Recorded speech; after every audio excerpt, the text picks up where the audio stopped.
조금이라도 노화를 늦추고 싶다면 가속 노화 그리고 저속 노화를 꼭 기억해 주세요. 자, 가속 노화는 실제 나이가 들지 않았음에도 불구하고 우리 몸의 이 신체의 노화가 빠르게 가속돼서 본인의 실제 나이보다 얼굴은 물론 신체 기능과 건강, 이런 노화 과정이 굉장히 많이 진행된 현상을 말하는데요. 우리 어렸을 때 보면 이런 말도 있잖아요. 야, 너 왜 이렇게 애늙은이 같냐? 이런 농담도 굉장히 많이 하잖아요. 이 반대말은 또 저속노화라는 게 있는데 말 그대로 가속노화의 반대말이에요. 정제탄수화물은 흰빵, 파스타와 국수와 같은 정제된 탄수화물인데 이런 식품들은 혈당을 급격히 상승시켜요. 이로 인해서 인슐린 분비가 늘어나고 체내 염증 반응도 같이 일어나게 돼요. 이런 현상이 계속 지속되다 보면 이렇게 우리 몸에서 인슐린 저항성이 발생할 수도 있고, 건강한 습관이 항상 나를 만든다. 건강한 삶을 원하시면 지금 바로 구독을 눌러주세요. 식사하는 방법만 바꿔도 노화를 막을 수 있다는 사실 모두 알고 계신가요? 요즘은 영양 부족을 넘어 영양이 과다한 시대인데 우리가 어렸을 때랑은 비교할 수 없을 정도로 굉장히 다양하고 많은 음식들이 우리의 눈과 입을 즐겁게 해주고 있어요. 하지만 과연 이러한 음식들이 우리의 신체 건강에도 도움을 과연 줄까요? 이렇게 맛있는 산의 진미들을 먹고 싶은 대로 아무 때나 많이 먹어도 되는 걸까요? 많은 전문가와 의사들이 입을 모아 얘기하는 대답은 아니요입니다. 건강한 노화는 단순히 생물학적인 과정일 뿐만 아니라 우리가 일상에서 선택하는 식습관과 생활 방식에 깊은 영향을 받는데, 우리가 먹고 싶은 대로 음식을 섭취한다면 우리의 이 장기들은 쉴 새 없이 소화를 위해 일을 하게 돼요. 즉, 우리가 자주 먹는 만큼 위와 장, 우리의 그 소화기관 같은 것들이 굉장히 쉴 수가 없다는 거예요. 계속 움직이죠. 이렇게 우리의 소화기관이 쉴 수가 없다면 과연 무슨 일이 일어날까요? 먼저 과식을 하게 되면 우리 몸에 생기는 점 4가지 먼저 간단하게 알려드릴게요.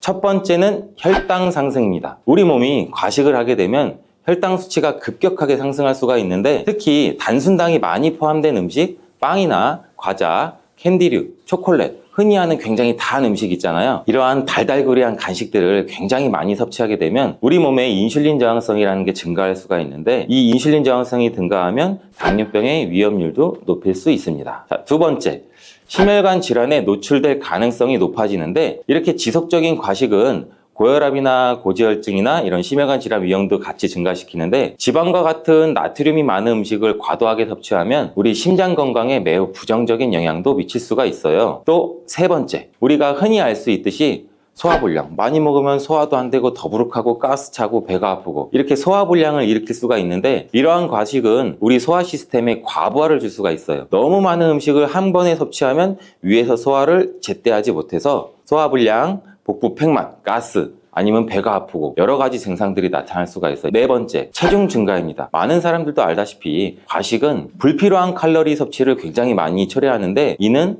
또 쉬운 체중 증가로 이어질 수가 있고, 이렇게 체중이 증가하면 많은 병의 원인인 비만의 위험도가 높아지는데 다양한 건강 문제를 초래할 수도 있습니다. 이제부터는 내 입이 즐겁다고 해서 음식을 과하게 자주 많이 먹으면 절대 안 되겠죠. 그렇다면 공복을 유지할 땐 좋은 검은 어떤 것들이 있을까요?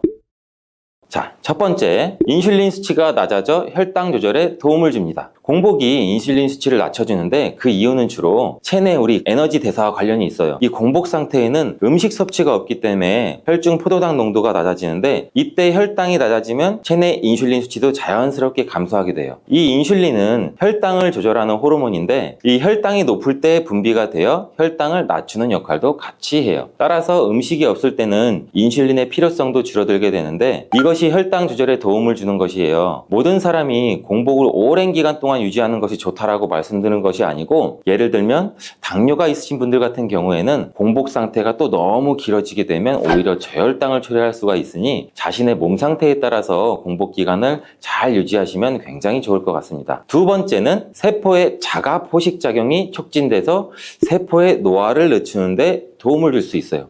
좀 어려운 말이 들어갔죠? 자, 이게 뭔가 살펴보면 하버드 의대 교수 데이비드 싱클레어 박사는 단식이 오토파지를 활성화시켜서 건강하게 장수할 수 있는 비결로 꼽았는데, 이 세포의 자가포식, 즉 오토파지라는 말은 스스로 자동이라는 뜻의 오토와 먹는다라는 뜻의 파지가 합쳐진 단어예요. 우리 몸속에는 이렇게 자동적으로 회복되는 시스템이 누구한테나 있지만, 이 시스템을 활성화하려면 공복을 일정 시간 동안 유지해야 하는데, 이러한 현상이 손상된 세포 성분을 분해하고 재활용하고 이러한 과정을 통해서 체내의 세포들이 스스로 몸속에 있는 단백질 부산물을 정화를 하게 돼요. 이러한 정화 과정을 거치면 우리 몸에 건강한 세포를 만들어내서 이 세포의 노화를 늦출 수도 있고, 이 세포의 노화를 늦추는 게 결국에 우리 몸의 노화를 막는 데도 도움을 줄 수 있다는 것입니다. 세 번째, 체중 조절에 도움이 됩니다. 공복 시간이 길어지면 음식을 섭취해서 얻어지는 부산물인 포도당이 없으니 체내에서 대신 지방을 분해한 물질로 에너지원으로 대체해서 사용하게 되는데, 이러한 공복 시간이 약 12시간 이상 지속되면 간에서 지방세포를 분해하기 시작하고 우리 몸은 이 저장된 지방을 에너지원으로 사용하기 시작해요. 이것이 지방을 감소시키며 체중 조절에도 굉장히 많은 도움을 줄 수가 있죠. 이러한 여러 가지 이유로 공복이 건강에 좋은 영향을 주는데요. 그렇다면 이렇게 건강에 이로운 공복이 누구에게나 도움이 되고 좋은 점만 있는 걸까요? 과연? 아까도 잠깐 설명드렸듯이 아쉽게도 모두에게 해당되진 않아요. 그리고 공복을 유지할 때도 주의할 점이 굉장히 많아요. 이게 너무 오랜 시간 동안 공복 상태를 유지하면 우리 몸의 신진대사가 떨어질 수가 있고, 또한 영양소도 결핍이 일어날 수가 있어요. 이러한 공복은 혈당 수치를 지나치게 또 낮출 수도 있고, 그렇게 되면 저혈당 증상이 나타날 수 있고 어지러움, 피로, 두통, 계속 맞물려서 안 좋은 증상이 톱니바퀴처럼 굴러갈 수가 있어요. 특히 제일 중요한 건 당뇨가 있거나 다른 대사질환이 있는 경우에는 공복을 유지할 때는 무턱대고 공복을 유지하는 시간을 길게 갖지 마시고 본인의 건강 상태에 따라서 잘 조절해서 실천해야 되는 게 첫 번째 키 포인트입니다. 누구는 1년에 1살씩 나이를 먹고 또 누구는 2살씩 먹을 수도 있다고 하는데, 저는 1살도 먹기 싫어요. 이러신 분들이 대부분이죠. 조금이라도 노화를 늦추고 싶다면 가속노화 그리고 저속노화를 꼭 기억해 주세요. 자, 가속노화는 실제 나이가 들지 않았음에도 불구하고 우리 몸의 이 신체의 노화가 빠르게 가속돼서 본인의 실제 나이보다 얼굴은 물론 신체 기능과 건강, 이런 노화 과정이 굉장히 많이 진행된 현상을 말하는데요. 우리 어렸을 때 보면 이런 말도 있잖아요. 야, 너 왜 이렇게 애늙은이 같냐? 이런 농담도 굉장히 많이 하잖아요. 이 반대말은 또 저속노화라는 게 있는데, 말 그대로 가속노화의 반대말이에요. 이 생활 습관과 식단, 환경들을 조절해서 우리 몸의 신체 노화 속도를 늦추는 거예요. 이 가속노화를 일으키는 원인 식품에는 두 가지가 있는데, 그건 바로 정제탄수화물과 단순당입니다. 이 정제탄수화물은 흰빵, 파스타와 국수와 같은 정제된 탄수화물인데, 이런 식품들은 혈당을 급격히 상승시켜요. 이로 인해서 인슐린 분비가 늘어나고 체내 염증 반응도 같이 일어나게 돼요. 이런 현상이 계속 지속되다 보면 이렇게 우리 몸에서 인슐린 저항성이 발생할 수도 있고, 이로 인해 각종 성인병을 유발할 수도 있게 되는 것입니다. 단순당 또한 가속노화를 촉진시키는데, 이 설탕이 많이 포함된 음료나 과자 같은 거는 우리 몸속에서 노화 과정을 가속화시키는 원인이 되고, 또 이 단순당은 체내에서 빠르게 흡수돼서 염증을 유발하기 때문에 설탕이나 과당, 시럽 등이 포함된 탄산음료, 당분이 많이 함유된 과일 같은 거는 몸의 산화 스트레스를 증가시키기도 하고 우리 몸의 염증과 노화도 같이 촉진시킨다고 해요. 이렇게 또 음료를 선택할 때는 당이 적은 천연 과일 주스나 허브차 같은 것을 선택하는 것이 좋은데, 이러한 음료는 영양소가 풍부하면서도 단순당의 섭취를 최소화할 수 있어요. 이제부터는 이러한 음료로 대체해 마시는 것을 잊지 마세요. 그렇다면 이렇게 몸에 안 좋은 가속노화를 억제하고 오히려 노화 속도를 늦춰주는 저속노화 식단도 있을까요? 세계 여러 장수 마을 식단을 참고하시는 것이 좋은데, 미국 내셔널 지오그래픽 연구원 댄 뷰트너 박사는 세계의 장수 마을의 식단을 굉장히 오랫동안 연구했다고 해요. 그 중에 일본의 오키나와, 이탈리아의 사르디니아, 그리스의 아카리아, 로마의 린다, 미국 캘리포니아, 굉장히 많은 곳이 있었는데, 이렇게 5가지의 장수마을에서 공통적으로 섭취하는 음식과 방식을 찾았대요. 이 식단을 블루존 식단이라고 합니다. 자, 지금부터 이 블루존 식단에 대해서 설명을 드릴게요. 장수마을에서는 주로 식물을 기반으로 섭취를 하는데 약 95% 정도의 음식물을 식물성 자연식으로 섭취한다고 해요. 신선한 채소, 과일, 통곡물, 그리고 건강한 지방이 풍부한 음식을 굉장히 선호하고, 또 이러한 음식을 먹을 때 정제나 가공하지 않은 그 자연 원물 그대로 원재료 형태를 섭취하는 게 또 굉장히 중요한데, 흰 쌀과 같은 정제된 탄수화물보다는 정제되지 않은 통곡물을 주로 섭취하는 게 좋다고 합니다. 이렇게 정제되지 않은 원물의 상태를 드시게 되면 식이섬유도 풍부하고 당분도 자연히 적게 섭취하게 돼서 우리 몸의 혈당 조절은 물론 심혈관 질환, 체중 조절에도 도움을 주게 돼요. 단 육류는 소량만 섭취하게 되는데 돼지고기나 소고기 소고기 같은 빨간색 육류보다는 주로 생선이나 닭고기와 같은 것들 또 많이 먹는다고 하네요. 또한 이렇게 건강한 식단을 하는 것뿐만 아니라 과식을 하지 않고 절식을 실천하는데, 이때 아까 말씀드렸던 것처럼 오토파지, 즉 자가포식이 활성화되어 이 설트인1이라는 유전자가 또 발현이 되게 되고, 이 유전자 자체로 노화를 늦추는 데에 영향을 주는 거예요. 이와 반대로 우리가 과식을 하게 되면 자연스레 이 유전자가 발현될 수 있는 기회가 상대적으로 없겠죠. 그래서 노화를 가속화시키는 원인이 될 수가 있죠. 그리고 이 블루존 식단은 음식뿐 아니라 다른 중요한 것이 또 있다고 하는데, 그건 바로 사회적 식사예요. 이 사회적 식사가 뭐냐면, 우리 가족이나 친구들, 지인들, 이렇게 커뮤니티를 형성해서 같이 함께 우리 모두 식사를 하는 건데, 혼자서 몸속에 건강한 음식을 꾸역꾸역 먹는 것이 아닌 같이 함께 투게더, 이웃과 가족, 심지어 반려견, 사랑하는 고양이, 강아지더라도 함께 먹고 함께 운동하는 이렇게 사회적인 교류도 이 식단에 포함된다는 게 굉장히 또 중요한 점이에요. 식단 말고도 노화에 좋은 음식들은 무엇이 있을까요? 노화를 늦추는 음식 3가지 제가 바로 알려드릴게요.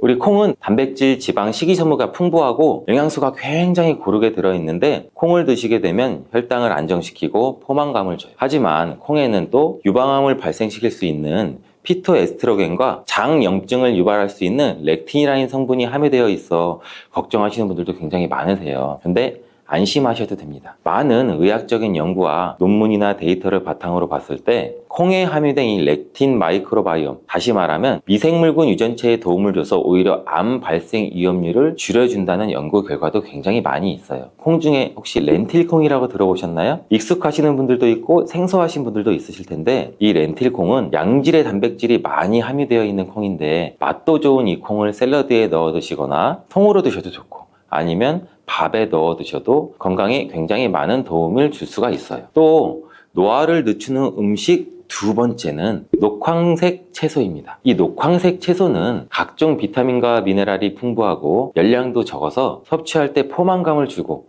또 식이섬유도 많아 혈당도 천천히 올려주는데, 혹시 파이토케미컬이라고 들어보셨나요? 식물을 뜻하는 파이토와 화학을 뜻하는 케미컬의 합성어인데, 말 그대로 식물 자체, 그 본연이 가지고 있는 화학 물질을 말해. 우리 그 다양한 색깔을 가지고 있는 채소와 과일은 각각 그 영양소가 굉장히 달라요. 이 다채롭게 골고루 섭취하면 몸에 이로운 다양한 성분을 같이 섭취하는 건데, 이 또한 채소에는 항산화 영양소도 함유하고 있어서 노화 예방에 도움이 되는데, 이제부터는 매 식사 때마다 잊지 말고 다양한 색깔의 채소를 충분히 섭취하는 게 좋습니다. 노화에 도움은 음식 3번째는 고기와 생선입니다. 자, 채식만 좋다고 생각하시는 분들, 고기가 노화 예방에 도움이 된다니 놀라셨나요? 사실 적절한 양의 고기와 생선은 혈당을 거의 올리지 않으면서 단백질이 풍부해서 우리 몸에 이 근육을 유지하는 데 도움을 줘요. 특히 BCAA가 포함된 단백질은 인슐린 자극을 하지 않으면서도 근육 합성을 굉장히 많이 촉진을 시키는데, 이러한 근육 감소가 많이 생길 수가 있는 이제 연세가 드신 중장년층,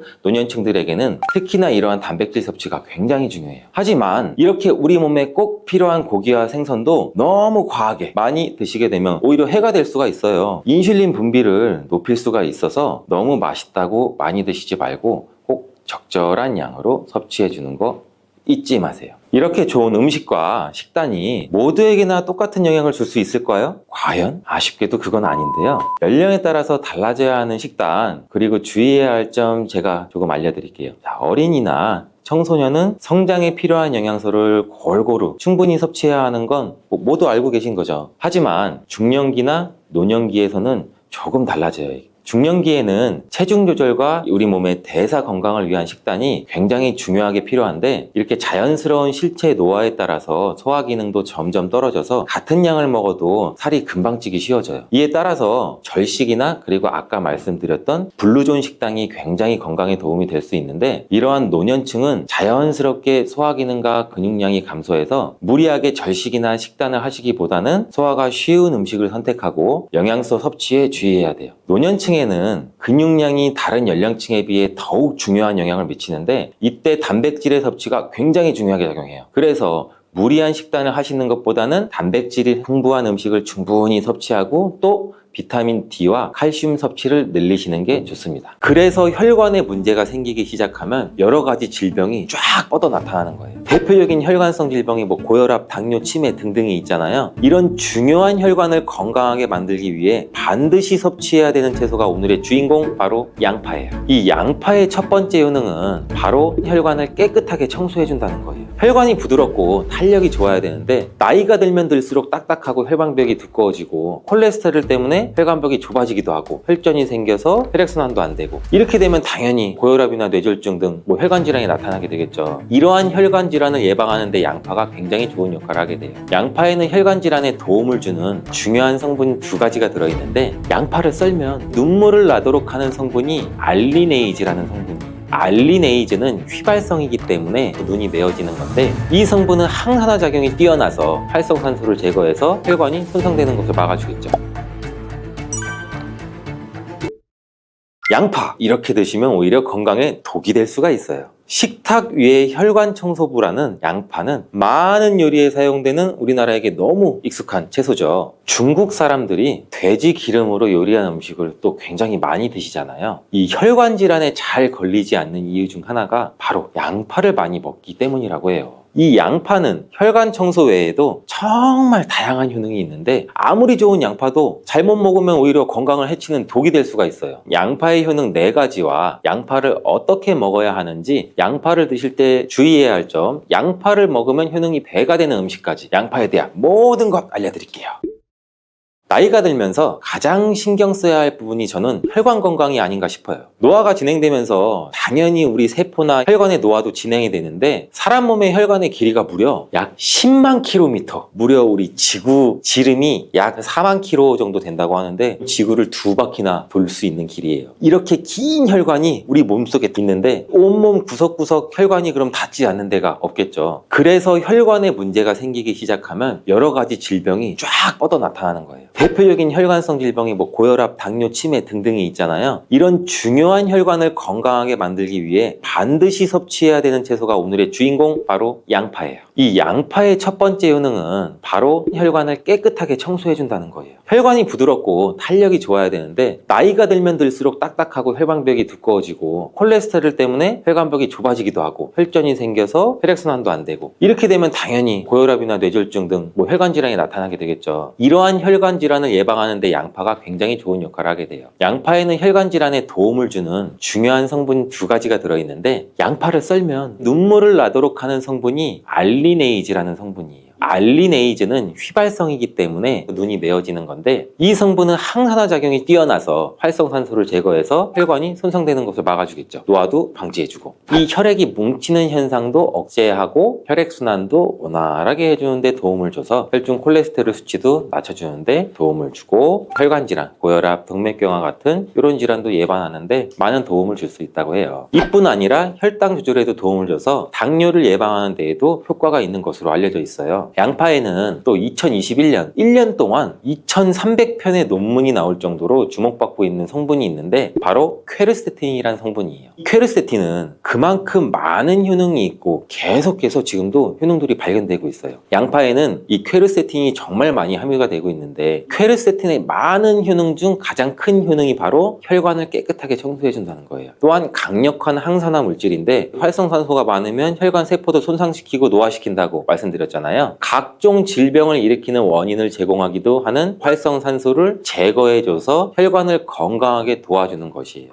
염증도 같이 잡아주고 암도 예방하고 비염에도 도움을 주는 효능도 있다고 많이들 알려져 있죠. 그렇다면 이 퀘르세틴은 양파 전체에 골고루 함유되어 있을까요? 그렇지 않습니다. 양파는 보통 9겹 정도로 이루어져 있는데, 퀘르세틴은 바깥쪽으로 갈수록 함량이 높아져요. 양파의 속살보다는 껍질의 퀘르세틴 함량이 약 30배에서 100배 정도 높게 함유가 되어 있대요. 그래서 이 퀘르세틴을 많이 섭취하려면 양파를 껍질을 드셔야 되는데, 양파 껍질을 먹을 수 있는 방법으로는 차를 우려서 드시는 것을 많이들 권장을 하셔. 시중에 나와 있는 양파 껍질 차를 구매해서 따뜻한 물에 우려서 드신다면 퀘르세틴을 제대로 제대로 흡수하지 못해요. 이 양파 껍질에서 퀘르세틴을 용출해서 차로 드시려면 양파 껍질을 1리터 물에 약 20분 정도 센 불로 끓여주시다가 약불로 30분 정도 더 끓여서 드시면 퀘르세틴이 잘 우려난다고 해요. 이렇게 양파 껍질 끓인 물을 따뜻하게 차로 드셔도 되고 냉장고에 보관하셨다가 시원하게 드셔도 좋아요. 양파의 두 번째 효능은 또 항바이러스 작용이에요.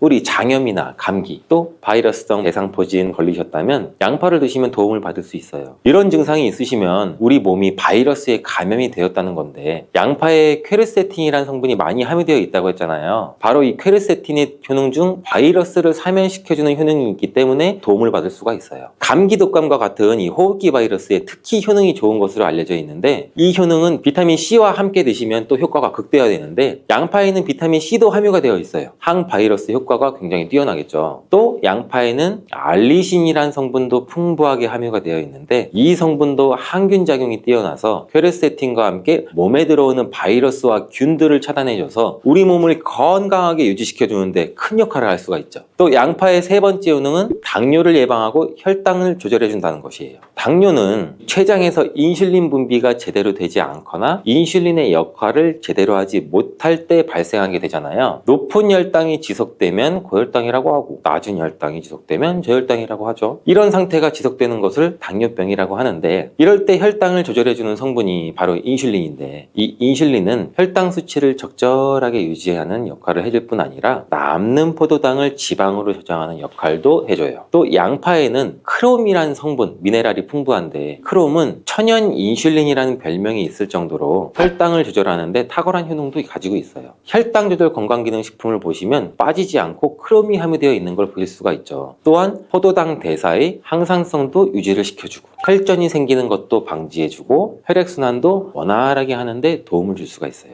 양파를 드실 때 양파를 잘게 자르게 되면 더 큰 효과를 또 볼 수가 있는데 양파를 잘게 자를수록 알리나아제라는 효소가 최대로 활성화된다고 해요. 이 알리나아제는 크롬을 활성화시키는 효능이 있어 당뇨가 있으신 분들한테는 또 더욱 큰 도움을 줄 수가 있는 것이 되겠죠. 당뇨가 있는 분들한테 양파를 꾸준히 섭취하도록 한 뒤 혈당 수치를 측정했을 때 한 달이 지났을 때 혈당 수치가 약 26% 정도로 감소됐고 또 6개월이 지났을 때는 39% 정도 감소한 혈당 수치를 측정할 수 있었대요. 양파가 정말 당뇨를 개선하는데 굉장히 도움을 줄 수가 있는 거죠. 보통의 항산화 물질은 열을 가하게 되면 효능이 소멸되게 되는데 항산화 물질이 있는 채소나 과일은 생으로 드시는 것을 많이 권장하기도 하죠. 크롬은 열에 강하기 때문에 양파에 열을 가해 요리를 할 때도 크롬의 효과를 그대로 누릴 수가 있다고 해요. 양파의 네 번째 효능은 또 항알레르기 효과예요. 아토피, 천식, 비염 같은 알레르기 질환이 있으신 분들한테 양파가 굉장히 또 큰 도움을 줄 수 있어요. 알레르기의 증상으로는 재채기, 콧물, 코막힘 등등이 있고 또 피부에 가려움증, 발진도 나타나잖아요. 이런 증상을 일으키는 원인이 우리 몸 안에서 히스타민의 분비가 일어나기 때문인데 양파를 드시면 양파 속에 퀘르세틴이라는 물질이 이 히스타민의 분비를 또 억제해서 알레르기 반응을 완화시켜 줄 수 있다고 해요. 이러한 여러 효능이 있는 양파는 함께 드실 때 효능이 배가 돼서 보약이 되는 잘떡궁합의 식품들이 있는데 첫 번째, 바로 식초예요. 양파를 피클로 만들어 드시면 상큼하니 입안을 개운하게 해주기도 하는데 고기랑 함께 드실 때 참 좋죠. 한 가지 주의할 점은 이런 피클을 만들 때 설탕을 너무 많이 넣으면 오히려 건강에 더 해가 되겠죠. 피클의 맛이 약간은 떨어지더라도 건강을 위해서는 설탕은 빼고 만드시는 것을 추천해 드려요. 또한 식초에는 피로를 유발하는 젖산의 분비를 억제하는 효능이 있고 양파는 피로 회복에 좋은 비타민 B1의 흡수를 촉진하는 효능도 있어 양파와 식초를 함께 드시면 에너지를 충전하고 피로를 회복하는 데 도움을 받을 수가 있죠. 또한 식초는 나쁜 콜레스테롤의 흡수도 억제해서 혈관 건강도 도움을 줘서 우리 몸의 면역력 강화에도 큰 효과가 있습니다. 양파와 함께 드시면 보약이 되는 식품 두 번째는 바로 계란이에요. 이 계란 노른자에는 루테인과 지아잔틴 이 두 가지 중요한 항산화 성분이 풍부합니다. 풍부하게 함유가 되어 있는데, 이 지아잔틴은 자유라디칼이라는 성분으로부터 우리 눈을 보호하죠. 이 자유라디칼은 환경적인 요인이나 노화나 스트레스 등으로 발생해서 우리 세포를 손상시키는 것을 말해요. 눈에 발생하게 되면 심하면 또 실명까지도 이를 수가 있는데, 계란에는 콜린이라는 성분이 함유가 되어 있는데, 콜린은 대표적인 뇌 건강을 좋게 하는 물질이에요. 아세틸콜린이라고 하는 신경 전달 물질을 만드는데도 콜린이 작용하기도 하는데, 이 아세틸콜린이 부족하게 되면 기억력 저하나 학습 능력의 감소, 더 나아가서 이제 치매도 일으킬 수가 있겠죠. 양파의 퀘르세틴과 알리나제 성분으로 혈관을 깨끗하게 하고 활성산소도 제거해서 혈관 세포를 손상도 막아주는 효과랑, 계란의 콜린이 효능이 만나서 뇌혈관을 건강하게 하고 뇌신경을 활발하게 해서 치매 예방에 정말 좋은 음식이 되는 거죠. 양파와 함께 드시면 보약이 되는 식품 세 번째는 마늘입니다. 마늘에는 알싸한 매운맛을 내는 성분도 들어있는데, 이 성분이 혈중 지질, 콜레스테롤 수치를 낮춰 중성지방도 낮추는데도 굉장히 효과적인 성분이에요. 이를 통해서 혈관의 동맥경화를 방지하는 데 또 도움을 줄 수도 있고, 심혈관 질환을 예방하는 데도 아주 좋은 성분이 될 수가 있죠. 항산화 성분인 폴리페놀이 풍부해서 콜레스테롤이 산화되는 것을 막아서 나쁜 콜레스테롤이 만들어지는 걸 방지해줘요. 또 마늘은 미국 국립암연구소가 선정한 48가지 항암식품에 들어가는데, 마늘에 함유된 알리신 과 유황화합물, 그리고 셀레늄이 바로 항암 효과를 나타내요. 이 성분들이 암세포의 성장을 억제하는 데 굉장히 탁월한 효과가 있고, 면역력도 강화해줘서 암을 예방하는 데 굉장히 큰 도움을 주는 거죠. 특히 소화기 계통의 암 종류에 대해서는 50%에서 70% 정도의 억제율을 보인다는 실험 결과도 있어요. 이런 효과들이 양파와 만나면 양파의 효능과 마늘의 효능이 극대화돼서 암 예방이나 혈관 건강에 아주 좋은 음식이 될 수가 있겠죠. 양파와 함께 드시면 보약이 되는 식품 네 번째는 브로콜리예요. 브로콜리에는 설포라판과 인돌 화합물이 풍부하게 함유가 되어 있는데, 이 성분에는 암세포의 성장을 억제하고 암을 예방하는 데 굉장히 뛰어난 효능이 있는 항암 성분이에요. 또한 비타민C, 베타카로틴 등등 항산화 물질이 풍부하게 함유가 되어 있어서 우리 몸의 활성산소도 제거하고 노화를 방지하는 데에도 굉장히 효과적이고, 비타민 A도 굉장히 풍부하게 함유가 돼서 눈의 피로도 해소하고 시력을 보호하는 데에도 굉장히 큰 도움을 줄 수가 있겠죠. 또한 풍부한 식이섬유가 있어서 장 운동도 촉진하고 배변 활동도 원활하게 해줘 장 건강에도 굉장히 큰 도움을 줄 수가 있어요. 철분도 풍부하게 함유하고 있어 빈혈을 예방하는 데도 굉장히 효과적이랍니다. 브로콜리에는 바이러스에 대한 저항력을 높여주는 인터페론의 분비를 촉진하는 성분도 함유가 되어 있는데, 이러한 브로콜리의 좋은 효능은 양파와 함께 드시면 효과가 극대화돼서 우리 몸에 정말 좋은 식품이 될 수가 있어요. 양파와 함께 드시면 보약이 되는 식품 다섯 번째, 오메가3 지방산이 풍부한 들기름이에요. 들기름은 오메가3 지방산이 풍부해서 우리 뇌의 신경을 보호하고 염증도 감소시켜주는 효과가 있어요. 또한 이 알파리놀렌산이 풍부한데, 이 성분은 우리 몸에 흡수될 때 이 DHA로 전환이 돼서 기억력을 또 강화시켜줘요. 학습 능력 또한 향상시켜주는 효과도 갖고 있는데, 이 오메가3가 풍부한 등푸른 생선을 섭취해도 같은 효능도 누릴 수가 있어요. 양파와 들기름, 꽁치, 고등어와 같은 등푸른 생선을 드셔도 뇌 건강에 많은 도움을 받을 수가 있죠.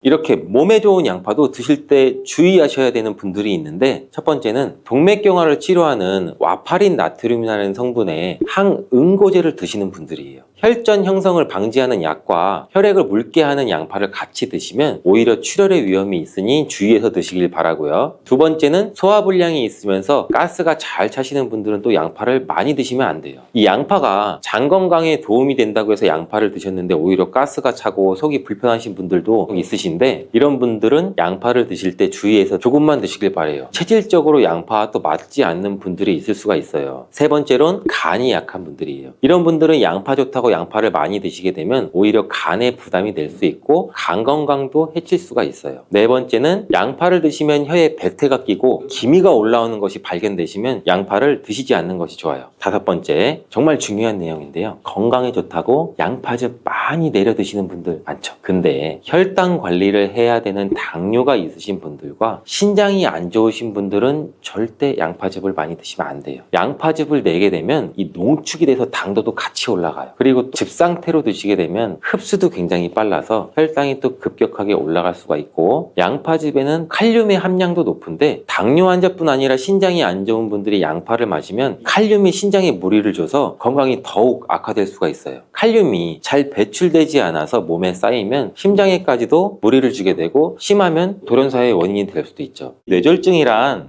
우리 뇌에 혈액을 공급하는 혈관이 막히거나 터지면서 뇌에 손상이 발생되는 질환으로, 이 혈관이 막히면 뇌경색, 또 혈관이 터지면 뇌출혈로 구분되는데 전 세계적으로 매년 약 1,500만 명 정도 환자가 발생되고 있고 2초마다 한 명의 사망자가 생기는 굉장히 무서운 질병 중 하나예요. 이 건강보험 심사평가원에 따르면 환자들이 뇌졸중 초기 증상을 보인 뒤 응급실에 도착하기까지 평균 13시간 44분 정도 걸렸고, 환자 10명 중 6명이 이 골든타임을 놓치는 바람에 후유증을 막을 기회를 놓쳐버렸다고 해요. 대부분의 환자들이 이러한 뇌졸중의 전조 증상을 잘 몰랐거나 대수롭지 않게 넘겼기 때문인데, 그렇다면 뇌졸중의 전조 증상에는 어떤 것들이 있는지 한번 볼까요? 건강한 습관이 항상 나를 만든다. 건강한 삶을 원하시면 지금 바로 구독을 눌러주세요.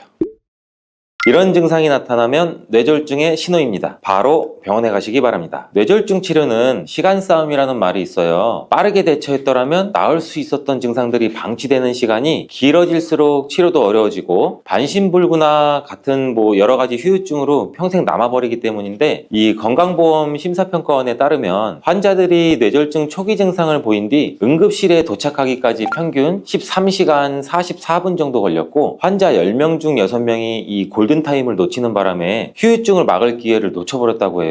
대부분의 환자들이 이러한 뇌졸중의 전조 증상을 잘 몰랐거나 대수롭지 않게 넘겼기 때문인데, 그러면 왜 전조 증상을 놓쳐서는 안 되는 걸까요? 앞서 설명드린 것처럼 이 뇌졸중은 빠른 시간 내에 병원에 도착하게 되면 이 치료 가능한 방법이 달라지고 또 후유증의 강도에도 굉장히 큰 영향을 미치게 되는데, 오늘은 이 뇌졸중에 대해서 조금 더 깊게 알아보는 시간을 가져보려고 합니다. 이 뇌졸중이란 우리 뇌에 혈액을 공급하는 혈관이 막히거나 터지면서 뇌에 손상이 발생되는 질환으로, 이 혈관이 막히면 뇌경색, 또 혈관이 터지면 뇌출혈로 구분되는데 전 세계적으로 매년 약 1,500만 명 정도 환자가 발생되고 있고 2초마다 한 명의 사망자가 생기는 굉장히 무서운 질병 중 하나예요. 이렇게 이 뇌졸중은 흔히 젊은 층보다는 고령층에서 많이 나타난다는 인식이 높은데, 젊은 층 발생 비율도 낮지 않기 때문에 의심 증상이나 예방법을 미리 숙지하시고 계셔야 돼요. 먼저 뇌졸중의 대표적인 원인으로는 고혈압이나 혈관이 막히는 증상 중 하나인 죽상동맥경화증 혈전증, 심장병, 흡연, 음주, 비만 등등 굉장히 다양한 원인이 있는데, 일반적으로 이러한 고혈압을 제때 치료하지 않고 방치하게 되면 이 혈관이 손상되거나 망막 손상이나 이로 인해 여러 가지 합병증도 생길 수가 있어요. 뇌졸중도 고혈압의 합병증 중 하나로 생길 수가 있는데, 이처럼 혈압이 계속 높은 상태로 유지될 경우 말 그대로 혈압이 높은 상태로 유지되면 혈관 벽에 가해지는 압력이 크겠죠. 이 압력이 증가할 수가 있어서 또 혈관도 손상될 수가 있어요. 이 손상된 혈관이 우리 몸의 뇌로 가는 혈류를 방해하고 또 이로 인해서 뇌졸중이 발생할 확률도 높아지죠. 특히 이 고혈압은 특정 혈관만 영향을 미치는 게 아니라 이 작은 혈관부터 큰 혈관까지 모두 영향을 미칠 수가 있어서, 이로 인해서 혈관이 좁아져 뇌로 가는 혈류도 차단되고 동맥경화 같은 증상도 생기기도 하고, 혈관 내벽에 이 단단한 플라크 같은 것도 생겨 혈관을 좁게 만들어서 결국에는 뇌의 산소와 영양 공급을 차단시켜서 허혈성 뇌졸중도 발생될 수가 있어요. 이때 딱딱해져서 탄력을 잃은 혈관이 터지게 되면은 그게 바로 뇌출혈이죠, 말 그대로. 고혈압이 있으신 분들은 건강한 분들에 비해서는 뇌졸중 위험이 많게는 4배까지 올라가고, 심장질환의 경우는 발생 위험률이 약 17배까지나 높아질 수 있다고 하는데, 이 흡연과 음주도 뇌졸중의 중요한 원인으로 꼽히고 있기 때문에 이 건강을 생각하신다면 금연과 금주는 필수로 해주시는 게 좋죠. 하루에 또 피우는 이 흡연량이 더 많을수록 더 발생 위험은 늘어나고, 과음도 그 주기가 짧을수록 혈관에 손상을 주기 때문에 혈관에 기름기가 끼고 딱딱해지고 심지어는 동맥경화증까지 유발할 수가 있겠죠. 그렇다고 아예 안 먹을 수는 없겠죠. 근데 좀 적절히 텀을 좀 길게 두면서 건강한 음주 습관을 즐기는 것도 한 방법일 수가 있어요. 이 외에도 비만은 고혈압과 고지혈증, 당뇨 등을 유발하기 때문에 큰 병으로 키우지 않으려면 체중 관리에도 신경을 쓰는 것이 굉장히 좋습니다. 이 뇌졸중 하면 골든타임을 기억하라는 얘기도 굉장히 많이들 들어보셨죠? 증상이 발생된 후에 3시간 이내에 병원에 도착하셔서 진단을 받으면 이 초기 뇌 손상의 진행을 늦출 수가 있고 경과가 좋게 회복할 수 있는 가능성이 높아지는데, 이렇게 혈관이 어떻게 막혀 있냐에 따라서 치료법도 달라지죠. 또 동맥내 혈전 제거 수술 같은 경우는 증상 발생 후 6시간 이내에 받는 게 가장 좋지만, 혹여나 증상에 따라서 24시간 이내에도 시도해 볼 수 있다고 해요. 그렇기 때문에 빠른 대처와 치료가 굉장히 중요한 포인트인데, 안타깝게도 대부분 골든타임을 놓쳐 조기 치료 자체가 어려운 환자분들이 굉장히 많다고 해요. 만약 가족력이 있다면 평소에도 각별히 신경을 쓰시는 게 좋고, 뇌졸중 전조 증상이 나타나면 증상이 일어날 시간을 메모하신 다음에 병원으로 가시는 게 이 발병 시간에 따라 치료가 또 달라질 수가 있다고 해서 증상이 발생한 시간을 꼭 기억해 주시고 메모해 주시는 것도 매우 중요합니다. 혹시나 어떤 병원에 가야 할지 모르겠고 이동 시간도 없으시다면 무조건 119로 전화하셔서 도움을 받으시면 굉장히 좋겠습니다. 그렇다면 뇌졸중의 전조 증상에는 어떤 것들이 있는지 한번 볼까요?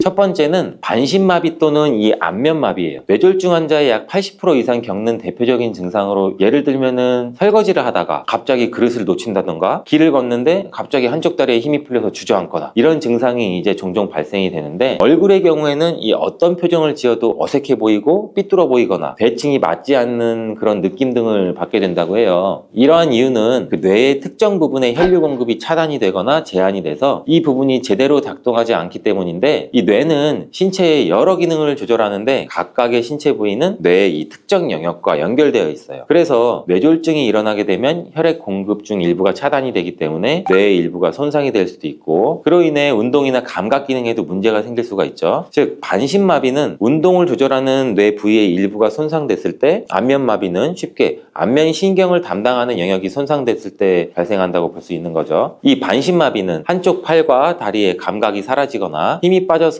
제대로 움직이기도 조금 힘들고 감각도 둔해지다 보니 통증이나 온도 차이를 느끼지 못할 수 있고, 또 물건을 짚거나 우리가 들어 올리는 것도 좀 힘들어져요. 안면마비는 마비가 발생한 쪽의 얼굴은 움직이지 않고 고정되기 때문에 얼굴이 웃으면 일그러져서 비대칭으로도 보일 수가 있고, 마비된 쪽의 입모양이 처지고 눈도 제대로 감기지 않거나 이 눈꺼풀도 처져서 눈을 완전히 감는 것도 힘들다고 하네요. 이런 증상들은 갑작스럽게도 나타나고 몇 초 몇 분 사이에 또 사라지기도 해서, 증상이 사라지면 나 피곤해서 그런가? 이렇게 긴가민가 하면서 넘어가실 수도 있는데, 증상이 사라진다고 해서 결코 안심하지 마시고 이 증상이 조금이라도 반복되면 신속히 병원에 가서 진단을 받아보시는 게 좋습니다. 조기 치료가 후유증을 줄일 수 있는 지름길이라는 거 다들 알고 계시죠? 오늘 알려드리는 이 전조 증상들을 잘 기억하셔서 여러분의 건강을 지키셨으면 정말 좋겠습니다. 다음으로 뇌졸중 전조 증상 이 두 번째는 언어장애예요. 뇌는 이 언어를 처리하는 데 중요한 2가지 영역을 갖고 있는데, 뇌의 왼쪽 이 전두엽 쪽에 위치하고 있으면서 언어를 생성하고 이 말하는 능력을 담당하는 그 브로카 영역과 언어를 이해하고 이 왼쪽 측두엽 쪽에 위치한 베르니케 영역이라는 게 있어요. 이 뇌졸중은 주로 이 왼쪽 뇌가 영향을 받기 때문에 말하기, 이해하기, 우리가 읽고 쓰는 거 모두 조금씩 불편하고 어려워지는데, 이렇게 뇌졸중이 의심되면 대화를 계속 이어나가 보세요. 발음이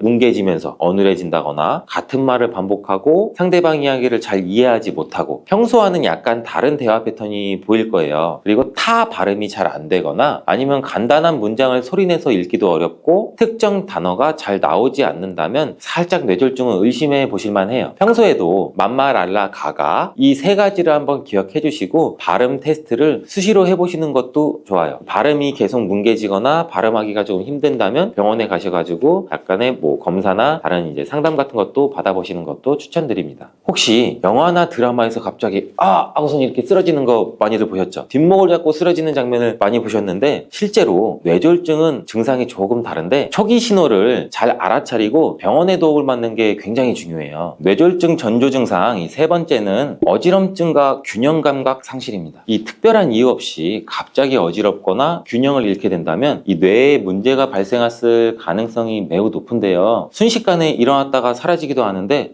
나 오늘 컨디션이 좀 안 좋은가? 어제 무리했 그래서 그런가? 이런 생각도 많이 하실 수 있어요. 근데 갑작스러운 어지럼증은 뇌졸중의 원인 중 하나일 수도 있습니다. 우리 뇌에 손해가 손상되면서 균형을 조절하는 능력이 상실돼 나타나는 현상인데, 이 우리의 손해는 신체의 균형과 협응 그리고 자세 조정 이런 부분을 담당하고 있어요. 뇌졸중이 손해에 영향을 미치면 신체의 움직임을 조절하는 데 어려움이 생겨서 어지럼증이나 불안정한 걸음걸이, 자세 불안정, 동작이나 모션 같은 경우가 발생하는 건데, 평소와는 다르게 주변이 빙글빙글 돌면서 심한 어지럼증이 느껴지시거나 균형을 잘 잡지 못해 걸음에 불편함도 느끼고 또 몸을 바로 세우기 어렵다면 뇌졸중도 의심해 보시는 게 좋습니다. 근데 이렇다고 무조건 뇌졸중의 증상이 아니고 실은 귀에도 이상이 있을 수가 있고 원인 모를 메니에르병도 있을 수가 있는데, 다양한 질환 중에서 우리 몸에 이렇게 이상이 생기면은 우리 몸 자체에 이상이 있다는 신호기 때문에 계속 이 증상이 반복되면 병원에 가서 진단을 받아보는 게 좋습니다. 그렇다면 몇 초 몇 분 만에 우리의 건강을 위협하는 이러한 뇌졸중의 전조 증상에는 이것밖에 없을까요? 아니면 어떤 것들이 더 있을까요? 바로 시야장애와 두통이랑 구토입니다. 이러한 시야장애는 이 후두 옆 시각 경로에 있는 뇌관이 손상되면서 정보 처리나 정보 전달에 문제가 발생하고 보이지 않는 것, 그리고 반맹이나 복시 이러한 증상이 나타나게 되는데, 이 뇌관은 시각을 처리하는 중요한 부분은 아니지만 이 시각 경로와 관련된 중요한 신경 핵들이 존재해요. 그래서 시야 결손은 특정 부분에서 갑자기 시야가 이쪽에서 사라지거나 흐릿하게 보이는 증상이고, 반맹이라는 거는 시야의 이 절반이 보이지 않거나 흐릿해지는 현상, 또 복시는 눈 근육이 조정이 잘 되지 않아서 이 시각 경로에 문제가 생겨 두 개의 이미지가 동시에 보이는 증상이에요. 혹시나 이 짧은 시간 안에 시야가 왜곡되거나 흐릿해지고 보이지 않게 될 경우에는 잠깐의 변화라고 생각하고 이를 무시하고 넘길 수는 있는데, 뇌졸중의 전조 증상 중에 하나일 수도 있습니다. 그래서 이 증상이 반복되면 역시나 병원에 방문해서 진단을 받아보시는 것도 좋은 방법입니다. 또 하나의 증상인 두통과 구토에 주목해주세요. 현대인들의 고질병 중에 하나가 바로 두통이죠. 그래서 두통으로는 어떻게 보면 쉽게 뇌졸중 전조 증상을 알아차리기가 좀 힘들다고 생각하시지만, 뇌가 손상된 상태에서의 통증은 일반적인 우리가 느끼는 두통과는 조금 다르게 극심한 통증이 나타난다고 해요. 머리가 깨질 듯한 두통이 발생하고 사라지는 게 반복이 된다면 이것 또한 뇌졸중의 심각한 증상일 수가 있어요. 일반 두통인 증상이랑 다른 쪽의 원인으로 인해서 느끼는 두통은 좀 차이가 있어서 그런 것들은 잘 구분해 주시면 좋겠습니다. 이 뇌졸중은 뇌의 일부의 혈류가 차단되거나 감소하는 상황이라고 말씀드렸죠. 이 혈액이 공급이 중단되면서 뇌 조직도 손상이 되거나 혈관이 터지고 출혈이 발생하고, 이로 인해 혈관 내압이 증가해서 참을 수 없는 두통과 구통도 같이 동반한다고 해요. 혹시나 가족이 뇌졸중 증상을 나타낸다면 즉시 지주하지 마시고 119에 연락한 다음에 우선 환자를 편안하게 안정시키고, 혹시나 의식이 없을 경우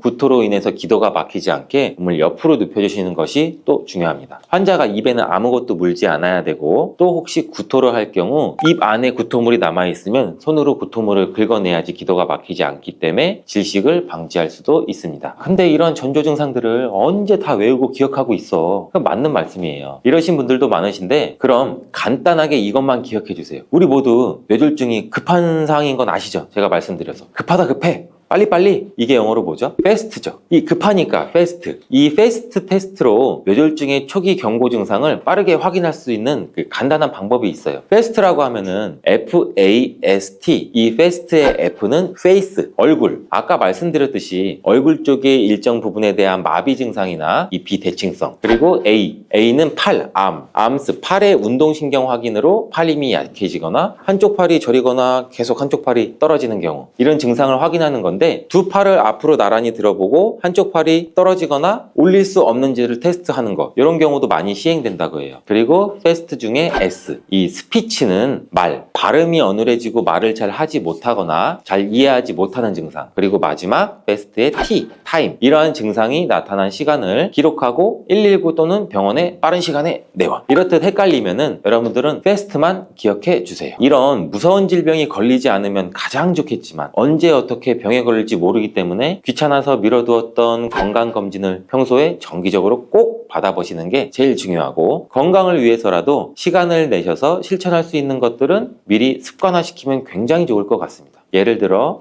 혈압 관리나 건강한 식단, 운동, 금연, 체중 관리, 금주 굉장히 많이 있죠. 또 고혈압은 뇌졸중 아까 말씀드렸듯이 중요한 위험 요소로 지속적으로 혈압이 높을 경우 뇌혈관에 과한 압력이 가해져 혈관이 손상되거나 터질 수 있기 때문에 건강한 수치를 유지하는 것이 도움이 되겠죠. 그러기 위해서는 과도한 나트륨과 고지방 음식은 피하는 게 좋고 운동도 주기적으로 열심히 해주시고 과일, 채소, 통곡물 이러한 식이섬유나 항산화 성분이 많이 함유된 식품을 섭취하는 것도 좋고 매일 30분 이상 걷기, 조깅, 자전거 이렇게 유산소 운동을 적절히 반복해 주시면 뇌혈관에 손상을 주고 또 혈압을 상승시키는 흡연과 음주 이런 것도 하지 않는 게 뇌 건강에는 굉장히 도움이 됩니다.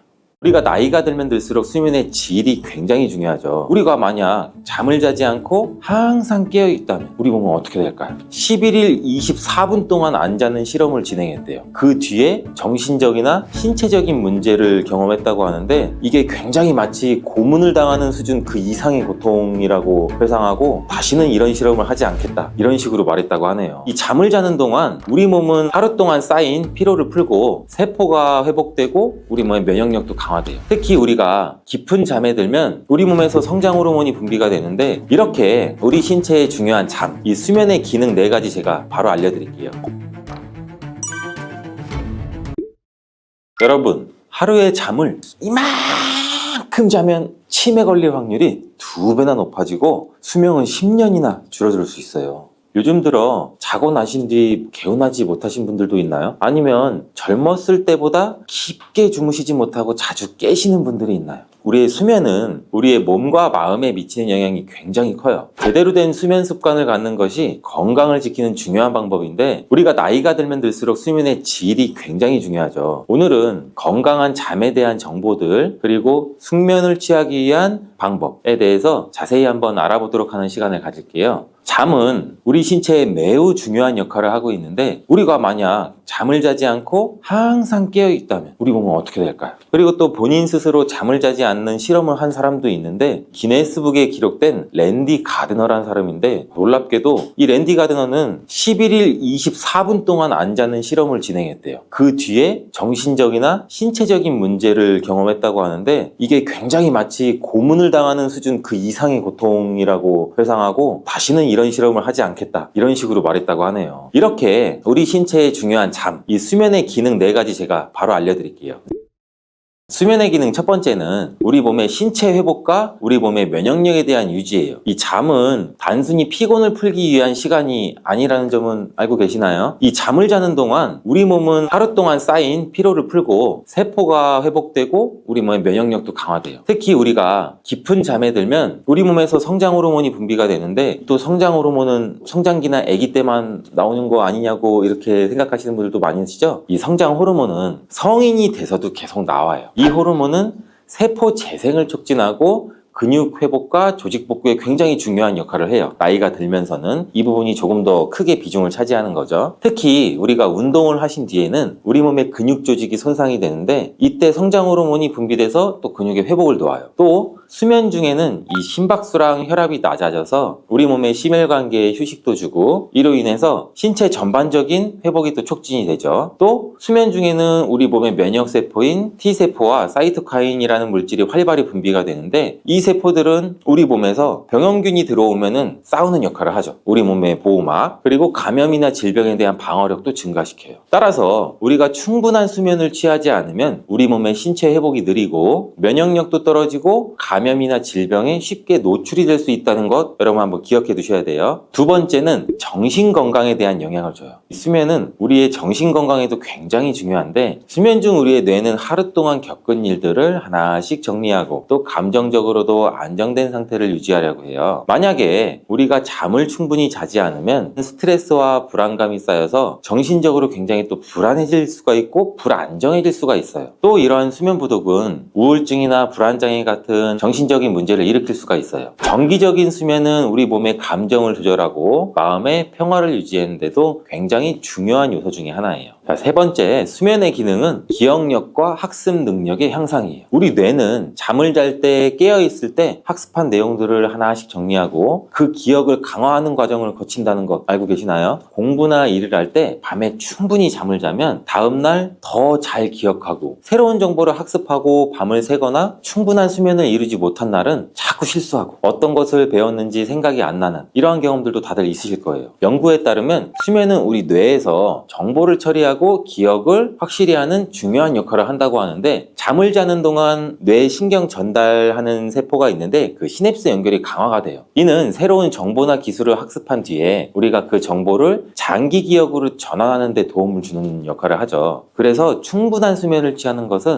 특히 학습이나 직장에서의 업무 효율성에 굉장히 직접적인 영향을 미쳐요. 네 번째 수면의 기능은 우리 체중 관리에 도움이 되죠. 수면은 체중과도 굉장히 깊은 연관이 있는데 수면이 부족하면 우리 몸의 호르몬 균형이 먼저 깨져요. 배고픔을 유발하고 식욕을 촉진시키는 호르몬인 그렐린이라는 호르몬이 있는데 그게 증가하게 되죠. 이 그렐린 수치가 높으면 식욕이 강해지고 또 과식을 하거나 우리가 고칼로리 음식을 더 많이 먹게 돼요. 반대로 수면이 우리가 부족하게 되면 우리 몸에 포만감을 느끼게 해주는 호르몬이 있어요. 이 렙틴이라는 호르몬인데 이건 오히려 감소하게 돼요. 이렇게 되면 아무리 먹어도 포만감을 잘 느끼지 못하고 배고픔을 굉장히 많이 느끼게 되죠. 그래서 과식을 할 수가 있고 야식을 찾게 되는 일도 늘어날 수가 있죠. 장기적으로 보면 체중 증가도 유발하고 또한 이러한 수면 부족은 인슐린 저항성도 증가시켜 당뇨와 같은 대사질환까지도 생길 수가 있죠. 그래서 우리가 수면을 잘 취하는 것이 체중 관리와 대사 건강을 유지하는데 매우 중요한 역할을 한다는 것 잊지 마세요. 이렇게 우리 몸에 중요한 수면, 혹시 나이가 들수록 잠이 들어들고 또 깊은 잠을 못 자는 날이 많아진다고 생각되시는 분 있나요? 어른들이 나이가 들면 잠이 줄고 일찍 깬다고 하는 것, 이런 말씀도 많이 들어보셨잖아요. 사실 이 이야기에는 굉장히 여러 가지 많은 근거가 있는데 여러 가지 신체적, 생리적 변화들에 의해서 영향을 많이 받기 때문이에요. 노화가 진행되면 진행될수록 수면이 단축되는 이유, 제가 지금 바로 알려드릴게요.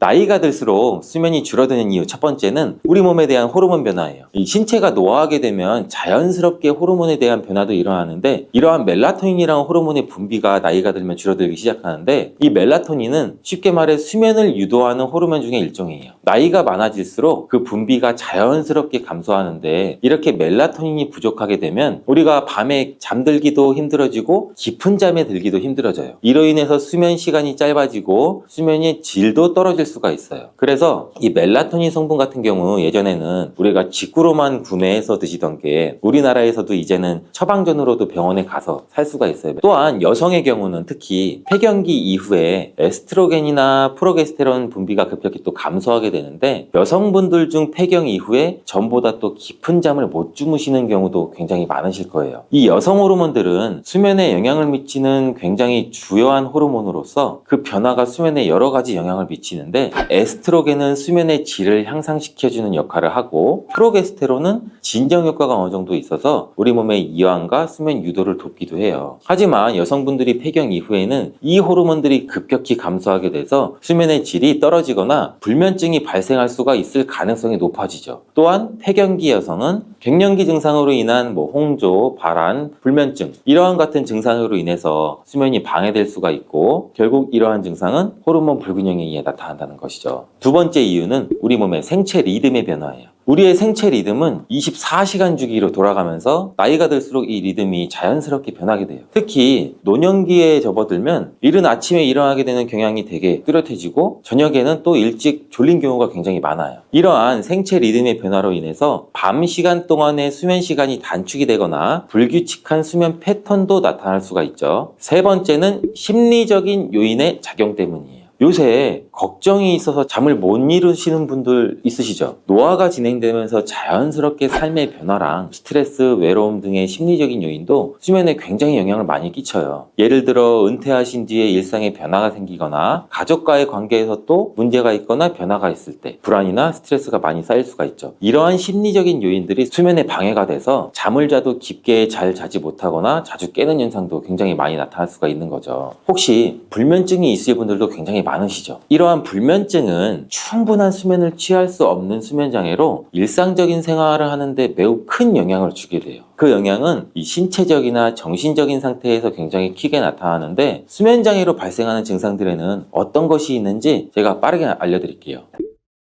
첫 번째로 집중력 저하예요. 잠을 설치고 나면 정신이 없고 깜빡깜빡하는 일도 굉장히 많으시죠. 수면이 부족하면 뇌가 제대로 기능을 하지 못하기 때문에 집중력이 일단 떨어져요. 또 일을 하거나 일상적인 활동도 할 때 쉽게 집중할 수가 없고, 작은 일에도 실수를 하게 되는 경우가 굉장히 많아지죠. 기억력에도 문제가 생기고, 우리 몸에 전반적인 정신적 피로가 쌓여서 어떠한 일도 효율적으로 처리하기 굉장히. 두 번째는 감정의 기복이에요. 수면 부족은 우리 몸의 감정의 기복을 심하게 만들 수 있어요. 이렇게 자고 일어난 후에도 피곤함이 계속되고 기분이 쉽게 변하거나 예민할 수 있는데, 특히 또 불안감도 자주 느끼고 사소한 일에도 짜증이나 스트레스를 많이 받게 되죠. 그렇기 때문에 충분한 수면은 우울증이나 불안장애로 이루어질 수 있기 때문에 매우 중요한 문제예요. 이제 세 번째, 신체 통증도 유발할 수가 있어요. 수면이 신체의 통증을 유발한다고 하니 놀라신 분도 계시죠. 잠을 못 주무시면 두통이 생기시는 분 혹시 있나요? 그뿐 아니라 근육과 우리 관절에도 통증이 생길 수가 있는데, 이는 우리 몸의 회복이 제대로 이루어지지 않아서 몸이 더 쉽게 피로를 느끼기 때문이에요. 또한 수면이 부족하면 만성적인 통증을 악화시킬 수가 있어 건강에도 해로울 수가 있습니다. 그렇다면 어떻게 하면 깊고 질 좋은 수면을 취할 수가 있을까요? 이 숙면을 취하기 위한 방법을 제가 바로 알려드릴게요.